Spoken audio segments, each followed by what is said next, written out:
Latest design flower లాక్టాన్స్ని ఏ విధంగా stitching చేసుకోవాలో ఈ వీడియోలో చూపిస్తాను. దాని యొక్క లెంత్ వచ్చేసి మనకు చూడండి 3.5 ఇంచెస్ లెంత్, 3.5 ఇంచెస్ విడ్త్లో తీసుకున్నాను. ఇది వచ్చేసి ఒక కలర్ తీసుకున్నాను.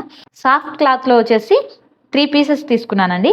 ఇవి వచ్చేసి లెంత్ వచ్చేసి 3.5 ఇంచెస్, అలాగే విడ్త్ వచ్చేసి 3.5 ఇంచెస్ ఉండే విధంగా 3 పీసెస్ అయితే తీసుకున్నాను. ఈ క్లాత్ని ఇలా కార్నర్కి ఫోల్డ్ చేసుకోవాలి. ఇది సాఫ్ట్ క్లాత్ కాబట్టి మనకు జారిపోతూ ఉంటుంది. సో దానికోసం ఈ కార్నర్స్ అనేవి ఫస్ట్ స్టిచ్చింగ్ చేసుకొని పెట్టుకోవాలి.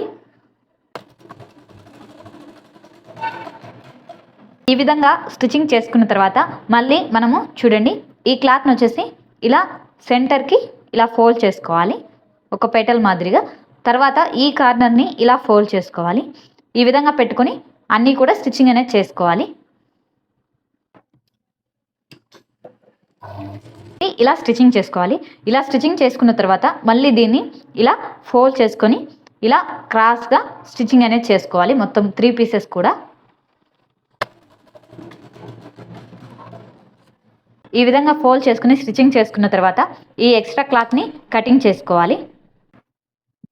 ఇప్పుడు వీటిని ఇలా రివర్స్ ఫోల్డింగ్ అనేది చేసుకోవాలి. ఈ విధంగా మనం వీటిని ప్రిపేర్ చేసుకోవాలి. ఇలా నీడిల్ అనేది తీసుకోవాలి. నార్మల్ నీడిల్ తీసుకొని మనం ముందుగా స్టిచ్చింగ్ చేసి పెట్టుకున్న ఈ పెటల్స్ ఉన్నాయి కదా, వీటిని ఇలా కుట్టుకోవాలి. కుట్టుకున్న తర్వాత మళ్ళీ చూడండి ఇప్పుడు ఈ 3 పీసెస్ జాయిన్ చేశారు కదా, ఇప్పుడు మళ్ళీ ఇలా పట్టుకొని దీనికి అటాచ్ చేసుకొని ఈ స్టిచ్చింగ్ అనేది చేసుకోవాలి. ఇలా నేనైతే ఇలా వైట్ థ్రెడ్ని యూజ్ చేస్తున్నాను.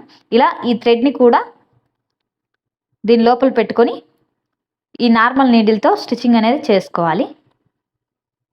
ఇలా 3 పీసెస్ని మనము జాయింట్ చేసుకోవాలి ఫస్ట్.